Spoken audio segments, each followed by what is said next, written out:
2, capítulo número 2, verso 1, dice así: por tanto, es necesario que con más diligencia atendamos a las cosas que hemos oído, no sea que nos deslicemos. Porque si la palabra dicha por medio de los ángeles fue firme, y toda transgresión y desobediencia recibió justa retribución, mire la pregunta: ¿cómo escaparemos nosotros si descuidamos una salvación tan grande? Así sentadito, hermano, cierre sus ojos y dígale a Dios que le hable. Usted necesita oír la voz de Dios.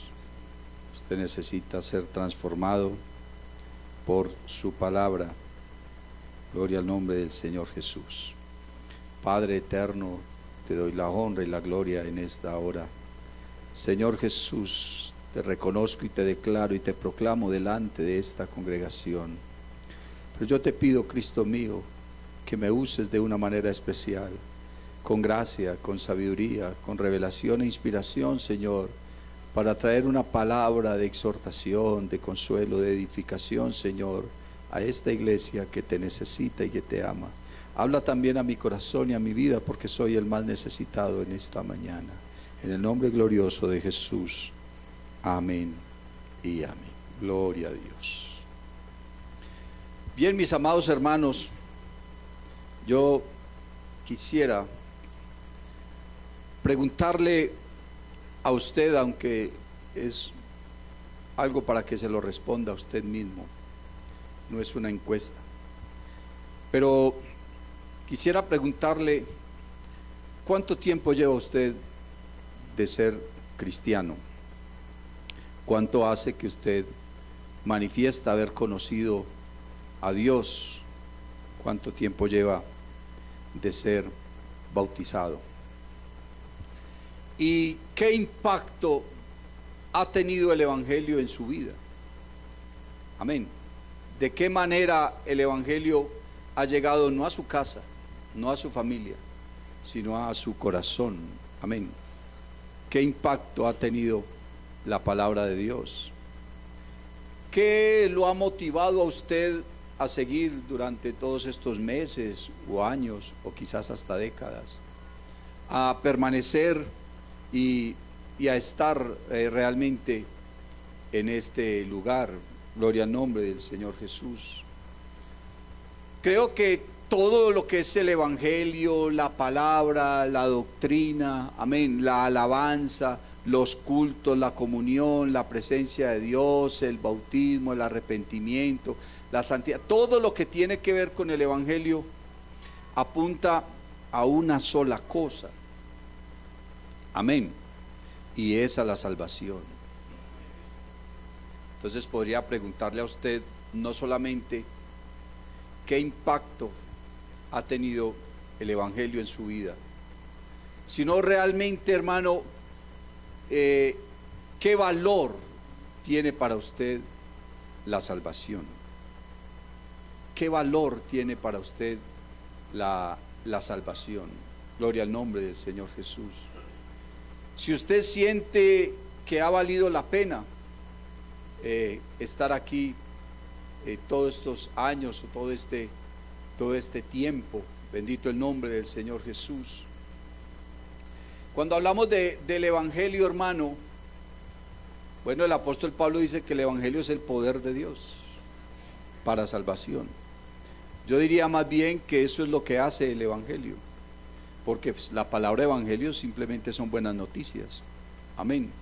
Son noticias que han llegado a nuestra vida, amén, que como le dijo el ángel a los pastores, gloria al Señor Jesús, porque ha venido la salvación, amén, para este pueblo. Y el ángel le dijo a María: y llamará su nombre Jesús, porque él salvará a su pueblo de sus pecados. Gloria al nombre del Señor Jesucristo. El Evangelio es una buena noticia, amén. Eso es lo que nos ha llegado de parte del cielo. Pablo le dijo a los romanos que el evangelio viene de Dios. Amén, gloria al Señor Jesús. Y es esa buena noticia para el ser humano que estaba perdido. Amén, que estaba perdido, sin Dios, sin ley, sin rumbo fijo, sin dirección, amándose a sí mismo, sin conocimiento alguno de su creador. Antes Pablo le dice a los romanos que los seres humanos prefirieron darle la gloria a las criaturas antes que al creador. Amén. Y no porque lo desconocieron, que dice el Señor que Él se ha dado a conocer a las gentes. Amén. Nosotros podemos conocer a Dios a través de tres cosas: a través de la creación. Los cielos cuentan la gloria de Dios y el firmamento anuncia la obra de sus manos. Un día emite palabra, otro día, y una noche a otra declara sabiduría. No hay lenguaje ni palabras, ni es oída su voz, mas por toda la tierra salió su voz, y hasta el extremo del mundo sus palabras. Gloria al Señor Jesús. Dice el salmista: cuando veo los cielos, obra de tus dedos, la luna y las estrellas que tú formaste, digo, ¿qué es el hombre? Amén. Entonces nosotros conocemos a Dios a través de la creación, porque es que me parece que es más difícil ser ateo que ser creyente. El ateo se rebusca una cantidad de argumentos para tratar de negar la existencia de Dios, pero para nosotros es evidente, ¿cierto? No creo yo, hermano, que todo lo que existe y el orden que hay es fruto de una casualidad. Pues eso no tiene lógica. Todo lo que ha sido creado, entonces debe ser la mano de un creador. Amén. De un ser inteligente, de un ser racional, de un ser que sabía realmente lo que estaba haciendo. Gloria al nombre del Señor Jesús, porque es que la creación, el universo está en una sincronía tan perfecta que la casualidad, ¿cómo va a llegar allá? A través de 1.000.000 de accidentes y de golpes y de cosas que llegamos a lo que somos ahora. Pues eso no puede ser así. Aun cuando pensáramos que el ser humano es fruto de la evolución, entonces ¿cómo podemos decir que la evolución trajo algo tan complejo a la vida de los seres humanos como es el pensamiento?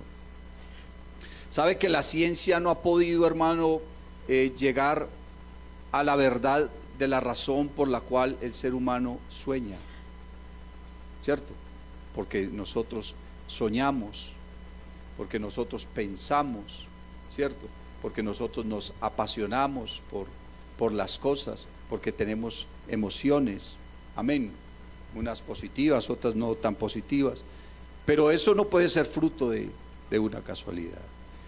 Tenemos la palabra, nosotros conocemos a Dios, hermanos, a través de la palabra, amén. Dice Pedro, tenemos la palabra profética más segura, a la cual hacemos bien en prestar atención, como una antorcha que alumbra en lugar oscuro. Gloria al Señor. Y Pablo dice, hermano, que toda la escritura es inspirada por Dios, útil para enseñar, para redarguir, para corregir, para instruir en justicia, a fin de que el hombre de Dios sea enteramente preparado para toda buena obra. Gloria al Señor Jesús. El Señor Jesucristo dice que debemos escudriñar las escrituras, amén, porque ellas son las que dan testimonio de Él, porque en ellas encontramos la vida eterna, amén. Y por esa palabra, hermano, dice la Biblia, por la fe creemos haber sido constituido el universo por la palabra de Dios, de modo que lo que se ve fue hecho de lo que no se veía. Y el ser humano, hermano, no cree en lo que no se ve, pero lo que no se ve puede ser más evidente que lo que se ve, ¿cierto? Una brisa de aire, de viento, uno no la ve. La Biblia dice que los nacidos del Espíritu son como el viento, que oye su sonido, pero no sabes ni de dónde viene ni para dónde va. Amén. Pero entonces yo no puedo decir que yo no creo en el viento porque no lo veo. Eso me haría a mí una persona necia e ignorante. El hecho de que no lo vea no quiere decir que no existe, ¿cierto? Usted no ve una bacteria, pero si lo coge, mijito, se lo lleva, ¿cierto? Entonces decir que uno no cree en lo que no se ve es una necedad grande. De ahí la definición que el escritor a los hebreos le da a la fe. Es pues la fe, la certeza de lo que se espera, la convicción de qué, de lo que no se ve. Yo no veo a Dios, pero hermano, cuando lo siento, cuando se mueve en mí, cuando me toca, eso es innegable, eso no me lo quita a mí nadie. Usted me puede convencer a mí de muchas cosas, pero usted no me puede convencer a mí de que Dios no existe, porque Él me llamó, me perdonó, me transformó, me santificó, me ha sanado, me ha ungido, me usa, me hizo ministro. ¿Cómo voy a decir yo que Dios no existe? ¿Cierto? Es más difícil no creer en Dios que creer en Él. Ahora, entonces nosotros conocemos a Dios por la creación y conocemos a Dios por la palabra, pero lo conocemos también por las experiencias que hemos vivido con Él.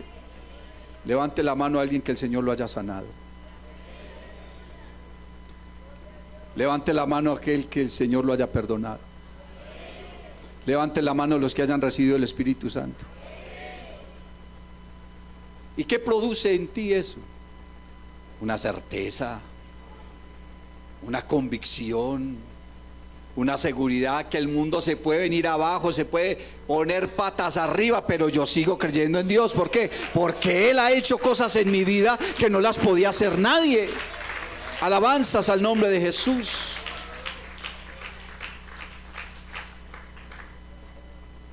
Ahora, lo que el escritor a los hebreos les está diciendo, hermanos, es que es necesario, por tanto es necesario que con más diligencia atendamos a las cosas que hemos oído. ¿Cómo se ocupa usted de su salvación, hermano? ¿A qué cosas se ha conformado usted? ¿Cómo vive usted su vida cristiana? ¿Usted está seguro que como vive se va a salvar? ¿Está seguro? Yo no vine a desalentarlo, vine a concienzarlo de la verdad y de la salvación. Porque usted todo lo que ha vivido, todo lo que ha hecho, el hecho de estar acá, es porque usted anhela la salvación. Porque usted cree que un día el Señor va a venir y usted esté vivo o esté muerto, Él lo va a levantar. Lo va a transformar, le va a dar un cuerpo glorioso, se lo va a llevar a su presencia y vamos a estar con Él la eternidad. Eso suena como cuento de hadas. Suena como una historia de los hermanos Grimm, como una fábula. ¿Por qué? Porque en la Biblia encontramos animales hablando, árboles hablando, y eso es una fábula, ¿cierto? Eso suena, hermano, a ficción, pero realmente lo que nosotros hemos vivido en el Evangelio, eso nos tiene que llevar a nosotros a tener conciencia de que esto es real, de que esto no es simplemente una historia o un fanatismo, bendito el nombre del Señor Jesús, de que esto es una vivencia, que Cristo realmente vino en carne, predicó un mensaje, fue a la cruz y que perdonó mis pecados. Entonces yo tengo que hablar, hermano, si soy coherente. Me gusta esa palabra, coherencia. Si soy coherente entre lo que creo o digo creer y soy coherente en lo que hago, en lo que vivo, en mi comportamiento y en mi actitud. ¿Por qué? Porque Dios quiere llevarte a ti al cielo, eso estoy seguro. Dios no quiere la muerte del pecador, sino que éste se arrepienta y viva. Amén. Eso quiere Dios para ti. Dios quiere llevarte a su presencia porque te ama. Por eso estás aquí, por eso te envió un mensajero, por eso ha hecho todo lo que ha hecho en tu vida. Ahorita levantaron la mano casi todos. Dios te ha sanado, te ha perdonado, te ha transformado, ha hecho una cantidad de cosas en tu vida. Pero entonces ahora la pregunta es, ¿tú eres coherente en ello?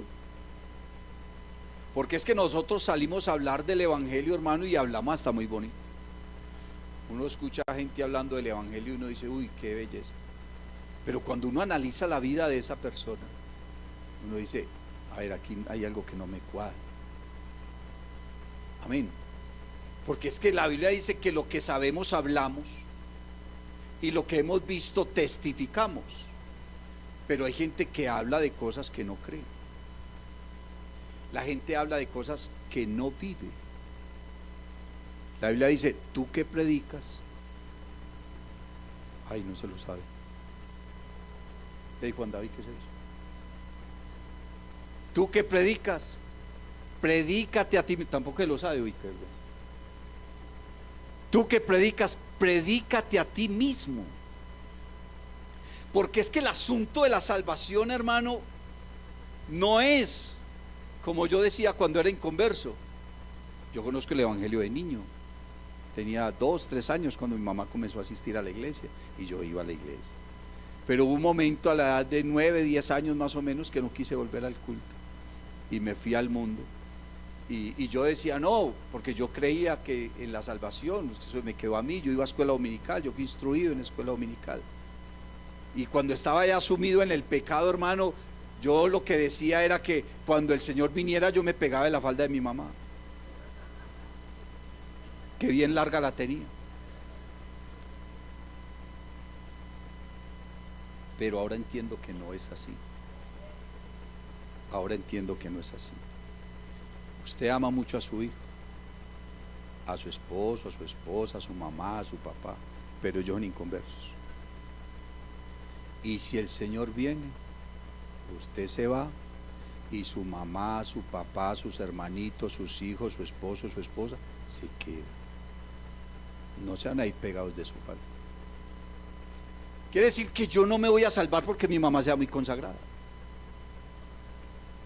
Yo no me voy a salvar porque tenga un gran predicador en la iglesia.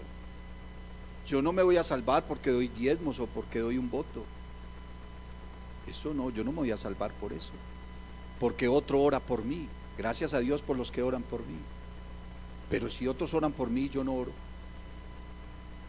Si otros buscan a Dios y yo no. Lo que me indica a mí eso es que la salvación es totalmente individual. Usted puede amar mucho a su esposa, a los que quiera, hermano. Pero si usted no hace los méritos de la salvación, entonces ya será otra historia. La Biblia dice, y si el justo con dificultad se salva. A mí me llama la atención ese dificultad. A mí no me interesa que entre dónde aparecerá el impío, el pecador, verá que donde aparezca, no tiene nada que ver conmigo. Pero si el justo con dificultad se salva. Entonces uno parece que a veces encuentra una incoherencia en la Biblia. Bueno, entonces ¿qué es lo que está sucediendo? Dice que el justo con dificultad se salva, pero el Señor dice que mi yugo es fácil y ligera mi carga. Entonces, ¿cómo es la vuelta? ¿Es fácil o no es fácil? Hermano, cuando usted lee el capítulo 7 y el capítulo 8 de la carta a los romanos, uno encuentra al apóstol Pablo en un conflicto espiritual en su corazón. ¿Por qué? Pablo le escribe a los corintios y les habla del hombre natural. Pablo le escribe a los corintios y les habla del hombre sensual. Pablo le escribe a los corintios y les habla del hombre carnal. Y Pablo le escribe a los corintios y les habla del hombre espiritual. ¿Cierto? El hombre natural, el hombre sensual, el hombre carnal y el hombre espiritual. ¿En cuál se ubica Pablo? Porque Pablo le está diciendo a los romanos en el capítulo 7 en el verso 8 que él tiene un problema grande. Y eso no se lo está inventando ni lo escribió porque le pareció muy bonito o porque lo escuchó no sé a quién o leyó no sé dónde. No, en verdad Pablo tenía un problema grande en su vida. Y él dice, no, es que yo con mi mente quiero servir a Dios, pero en mis miembros encuentro una ley que me lleva a pecar. De manera que mis miembros están atados a la ley del pecado, pero con mi mente quiero agradar a Dios, y está en un momento de desespero que no sabe qué hacer y cómo escapar de esa situación. Hay gente que no es capaz de escapar del pecado, pero aman a Dios. y vienen a los cultos y tratan de arrodillarse y tratan de hacer cosas para ver cómo se liberan de la situación. Pero entonces Pablo dice, hermano, miserable de mí, ¿quién me librará de este cuerpo de muerte? Porque con la mente quiere agradar a Dios, pero las concupiscencias, las pasiones, las amarguras, los odios, las venganzas, una cantidad de cosas que están en nuestra vida nos impiden el poder agradar a Dios, el poder amarlo en verdad, el poder disfrutar la salvación, porque hay gente que no disfruta la salvación, hay gente que la salvación se le hizo una carga pesada. Entonces parece que tuvieran una doble vida. En la iglesia tienen un comportamiento, pero en la casa tienen otro. En el trabajo se comportan de otra manera. Parece que no fueran genuinos, como si estuvieran batallando con dos cosas diferentes. Pero entonces Pablo dice, miserable de mí, ¿quién me librará de este cuerpo de muerte? Pero finalmente él llega a la conclusión y dice, gracias sean a Dios por Jesucristo, que me ha librado de la ley del pecado y de la muerte. No quiere decir que él dejó de pecar. No quiere decir que usted nunca va a pecar. Todos pecamos. Y el pecado es inherente a la vida del ser. Al punto que el apóstol Juan en su primera carta dice, si alguno dice que no tiene pecado, es mentiroso. Porque pecado hay. Pero luego Juan dice, hermano, hijitos, estas cosas os escribo para que no pequéis. Pero si alguno hubiese cometido pecado, abogado tenemos para con Dios, a Jesucristo el justo. Pablo entonces, ¿qué dice? Para tratar de deshacerse de esas cosas que le impiden disfrutar la vida cristiana y agradar a Dios. Pablo le escribe a los filipenses y les dice, porque Pablo viene hablando en el capítulo 3 acerca de la perfección. Porque el Señor nos presenta a nosotros un proyecto de perfección ideal. El Señor dice, sed pues vosotros perfectos como vuestro Padre Celestial es perfecto. Eso es una meta, es un objetivo, amén. Pero ¿dónde lo vamos a lograr y cuándo lo vamos a alcanzar? Pablo le dice a los efesios, hablando acerca de la unidad de la fe, dice, hasta que todos lleguemos a la medida de un varón perfecto. Pero ¿cuándo vamos a llegar a eso?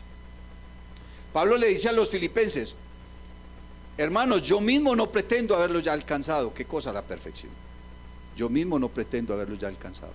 Pero una cosa hago, olvidando ciertamente lo que queda atrás. Eso es una clave. ¿Por qué usted no disfruta de la salvación hoy? ¿Por qué se te hace tan difícil orar? ¿Por qué la piensas 2 y 3 veces para venir al culto? ¿Por qué te cuesta tanto ser fiel a Dios? A veces adorar o concentrarte. Es porque hay cosas en nuestra vida que de alguna manera están estorbando la oración y la comunión con Dios. Por ejemplo, la Biblia dice que cuando uno tiene dificultades con la señora, eso le estorba la oración. No dice la Biblia. Pero no solamente a uno, a ella también.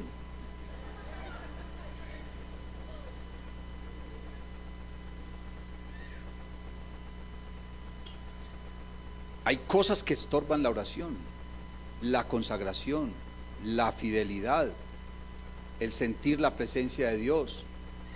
¿Qué cosas? Ahí es donde usted tiene que evaluarse, hermano.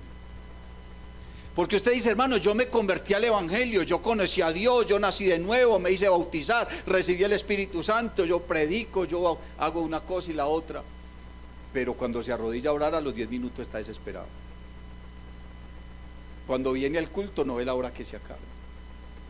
Y en fin, hay una cantidad de cosas que inclusive hasta le arruinan la oración. Hay momentos en que uno literal no es capaz de orar, porque usted se arrodilla y siente tanta vergüenza que no es capaz de orar. Usted queda ahí callado, piensa una cosa, piensa la otra, no es capaz ni de levantar la cabeza, y finalmente hasta se para porque es que Dios a mí no me oye. Entonces empezamos a echarle la culpa a Dios. ¿Por qué? Porque hay cosas en tu vida que vienen del pasado, y aunque te convertiste al Evangelio, aún las cargas ahí. Vea, Jacob El nombre de Jacob significa ladrón, usurpador. Jacob era hijo de Isaac, nieto de Abraham.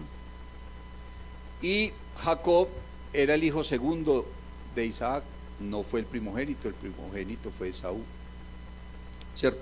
Aunque nacieron casi al mismo tiempo, pero él nació prendido del pie del hermano, pero no pudo nacer de primero. En Israel, ser el hijo mayor era ser el heredero de todo. O sea que los de atrás, el segundo y ahí para abajo, no tenían derecho a nada.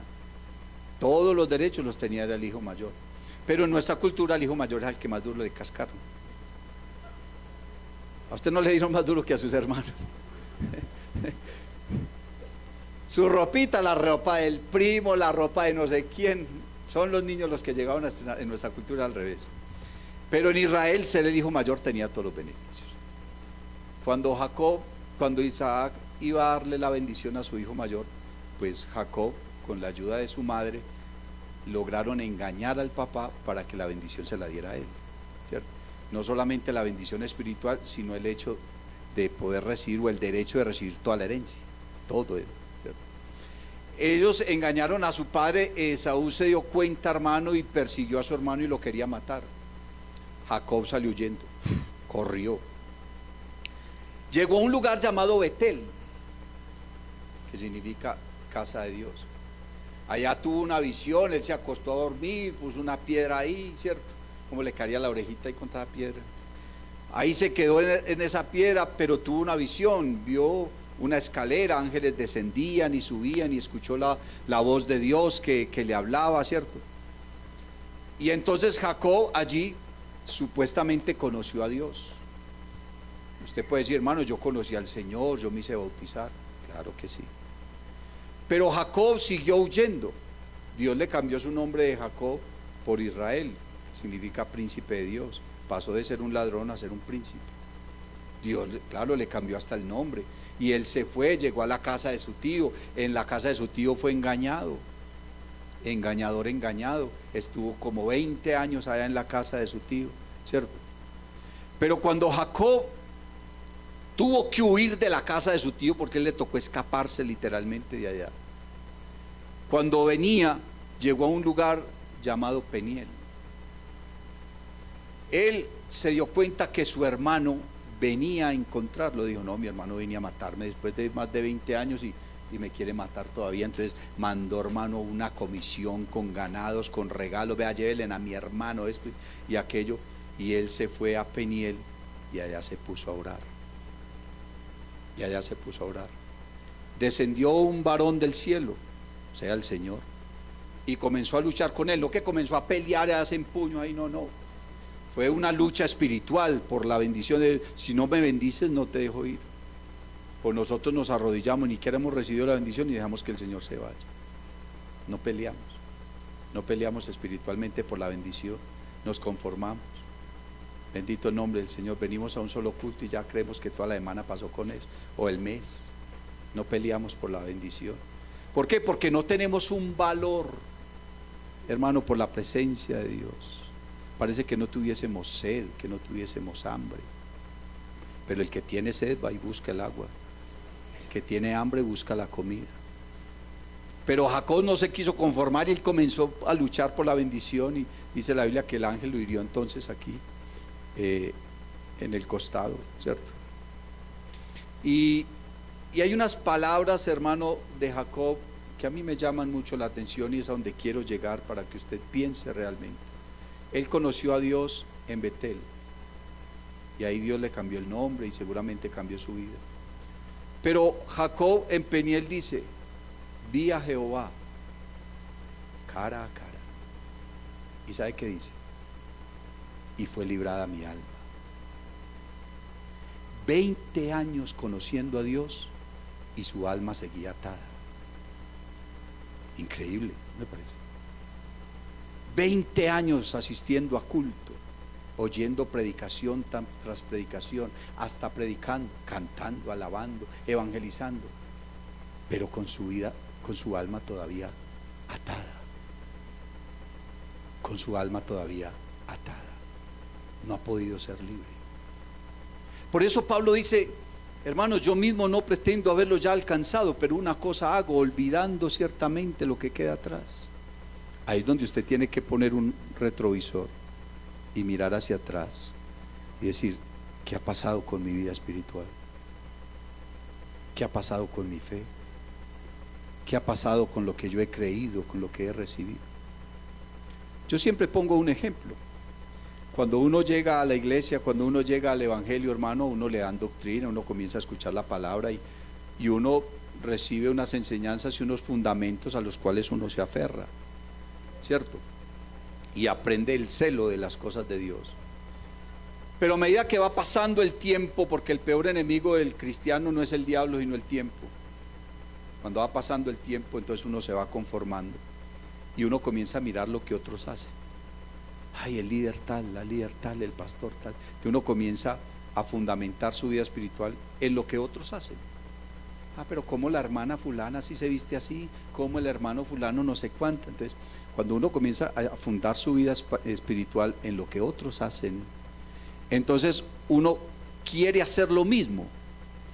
Pero para poder hacer lo mismo y sentirse bien consigo mismo y con los demás, entonces busca argumentos, busca razones y quiere justificar las cosas. Ah, hermana, pero es que donde dice la Biblia, hermana, pero es que gente tan fanática, pero ¿quién dijo que el evangelio? Y entonces uno comienza a buscar argumentos. ¿Para qué? Para tratar de justificar algo que quiere vivir o quiere hacer, un comportamiento. Entonces uno en la vida espiritual encuentra unos límites. Y como usted quiere justificar algo, entonces usted cruza un límite de esos. Y usted mira y no pasó nada. Nadie dijo nada. Qué exageración. El problema es que cuando usted cruza un límite en cuanto a su fe y a su comportamiento y a lo que siente y a lo que quiere justificar, eso le da fuerza para cruzar otro. Y luego cruza otro límite. Y otro, y otro, y otro. Pero cuando usted mira hacia atrás, ¿qué pasó con su vida espiritual? Se volvió un polvero.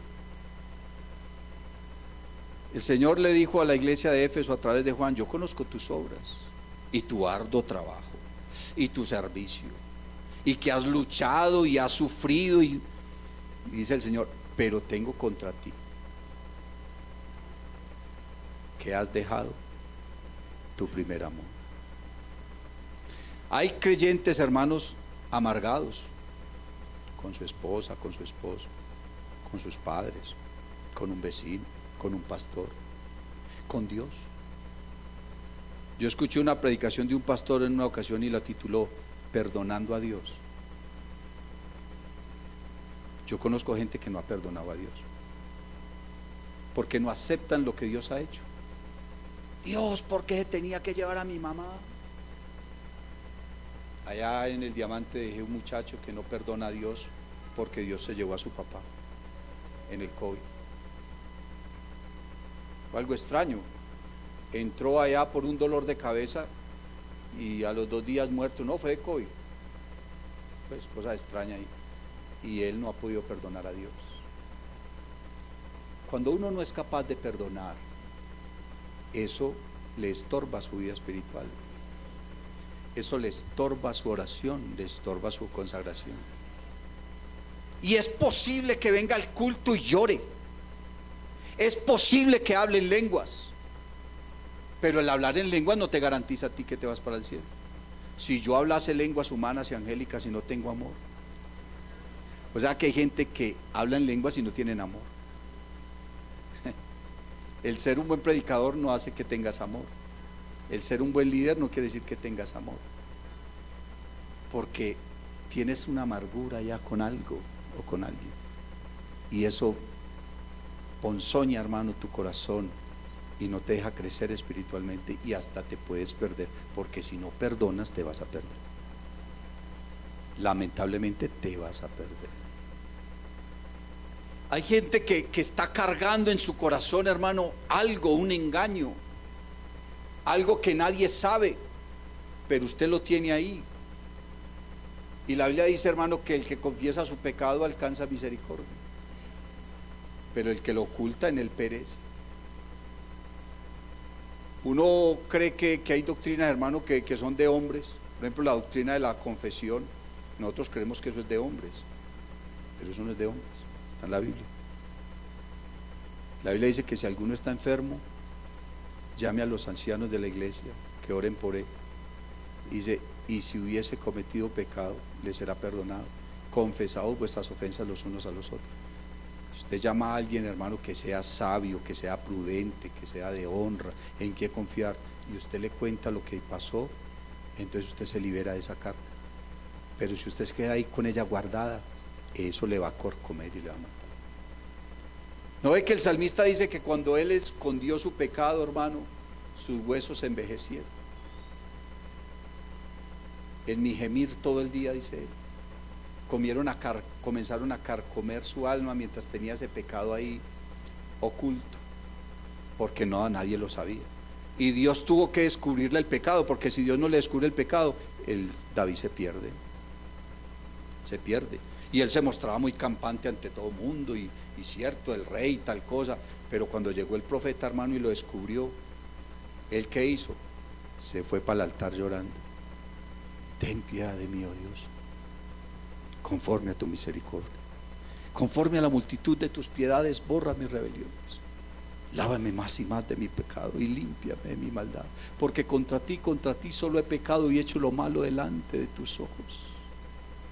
¿Y sabe qué le dice el salmista, hermano, a Dios en ese Salmo 51? Le dice, vuélveme, vuélveme. Dígalo, vuélveme. ¿Cómo así que vuélveme el gozo de tu salvación? O sea que ¿qué pasó? Perdió el gozo de la salvación. Iba a culto, oraba, cantaba, diezmaba, pero no sentía nada. ¿Por qué no sentía nada? Porque había algo que lo estaba carcomiendo, había algo que lo estaba matando, había algo que le estaba robando su comunión con Dios. Pero cuando eso se confesó, vuélveme el gozo de tu salvación, dice, y espíritu noble me sustente. Aleluya. Porque es que la salvación tiene que ser un gozo, y cuando uno no goza de la salvación es porque hay algo le está robando la salvación, hermano. Y comenzamos a descuidar las cosas preciosas que Dios nos ha dado, pierden valor para nosotros y ya no las disfrutamos. Ya usted no disfruta el culto como cuando estaba recién bautizado. Usted venía al culto y eso, las dorcas predicaban, los niños, y usted hablaba en lenguas por todo. Lloraba hasta en los anuncios. Seguro. Lloraba cuando recogían la ofrenda o colectaban la ofrenda. Pero hermano, ¿qué cosas hay en tu corazón? Y no puedes comenzar a pasar límites y límites y luego, hermano, no tener cuidado de que tu vida espiritual ha menguado. Ya no tienes el mismo celo, la misma devoción, la misma consagración. Usted primero era capaz de orar medianoche, una noche entera, pero ya usted se arrodilla un ratico y ya está desesperado. Hoy en día podemos escuchar la palabra de Dios, hermano, de todas las maneras. Usted se puede conectar al culto de la iglesia que usted quiera, el pastor no sé qué, el predicador no sé cuánto. Eso hay palabra por toda parte, hermano. Pero muchas veces preferimos otras cosas. Pasamos horas y horas en las redes sociales mirando chismes, mirando por allá el tatuaje que se hizo el influencer no sé qué, que dañó el carro no sé cuántas, que le pagaron no sé qué por tal cosa. Y preferimos estar viendo todo eso que sentarnos a escuchar la palabra, que arrodillarnos a orar, ¿cierto? ¿Qué estamos haciendo nosotros con la vida espiritual? Por eso es que el escritor a los Hebreos está diciendo, por tanto, es necesario que con más diligencia. ¿Qué quiere decir esa diligencia? Ahí está hablando de dos cosas, hermano, que parece fueran una redundancia. Más diligencia, ¿cierto?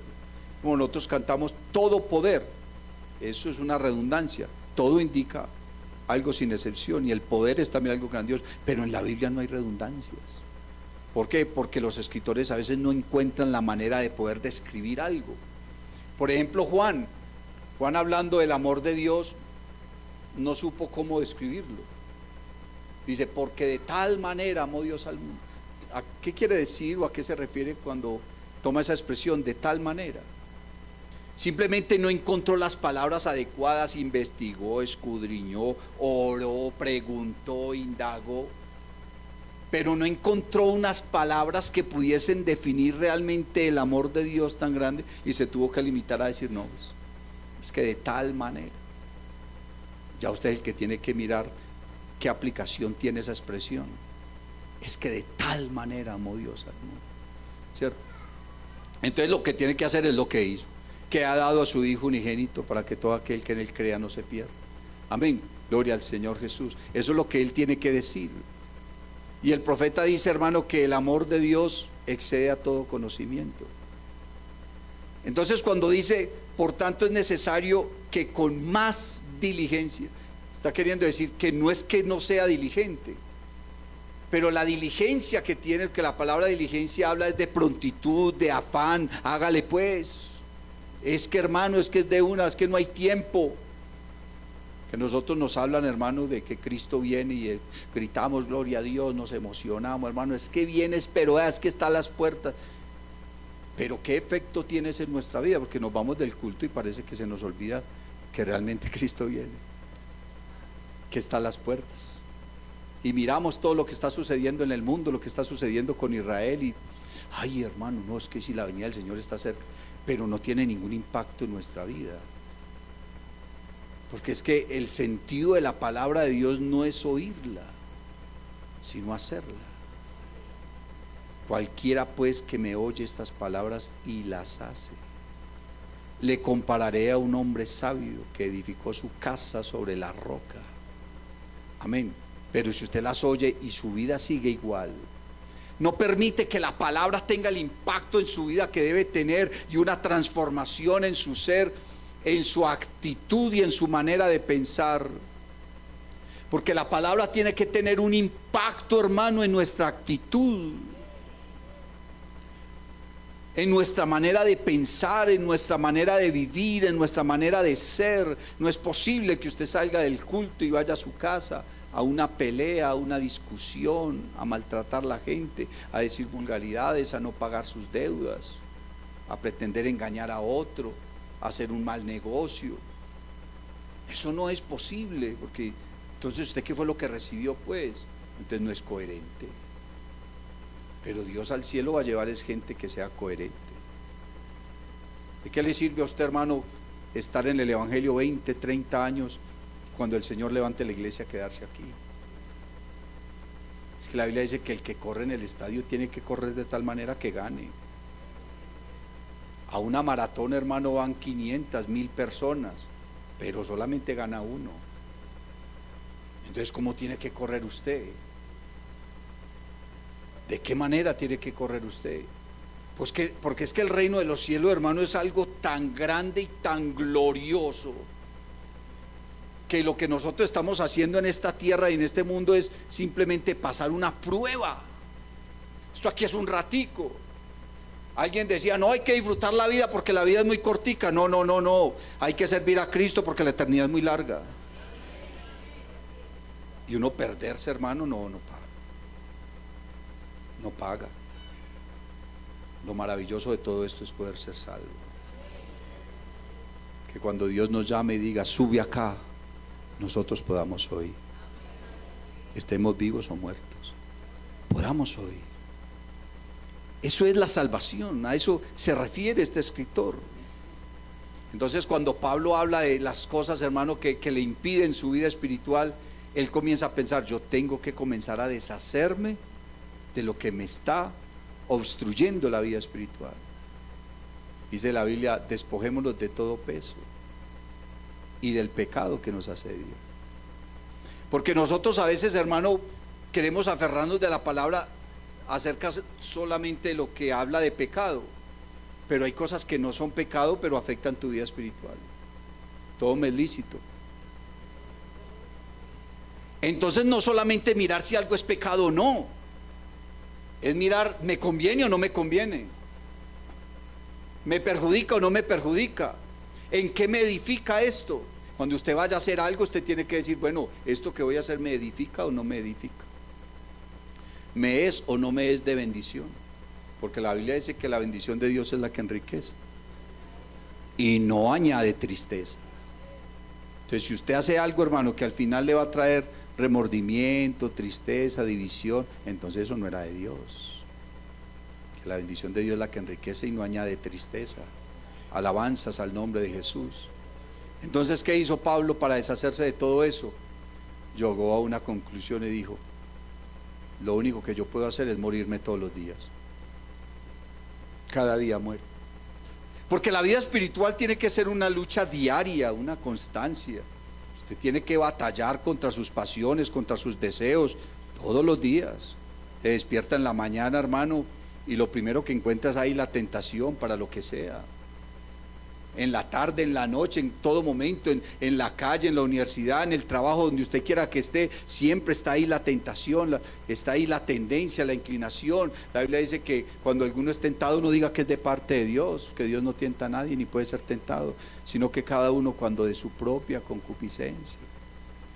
O sea que hay una tendencia natural en nuestro ser y en nuestra vida, porque fuimos vendidos al pecado, aunque Cristo nos compró, pero si bien nosotros hemos muerto para el mundo, seguimos cargando esta carne todo el tiempo. Nuestra concupiscencia sigue ahí. Las pasiones y los deseos no se han ido, ahí están todos los días batallando contra el alma. Entonces Pablo dice: no, yo lo que tengo que hacer es morirme todos los días. Cada día muero. Tiene que crucificarse con Cristo, renunciar al mundo, renunciar a la impiedad, renunciar a los deseos mundanos. Y dice la Biblia: y debemos correr con paciencia la carrera que tenemos por delante. Cristo viene, hermano. Vamos ahora. Dios te bendiga. Si te ha gustado esta predicación, te invito para que visites mi canal en YouTube y en Facebook, Eduard David Taborda. Suscríbete y activa las notificaciones. Estoy seguro de que esta palabra será poderosa para tu vida.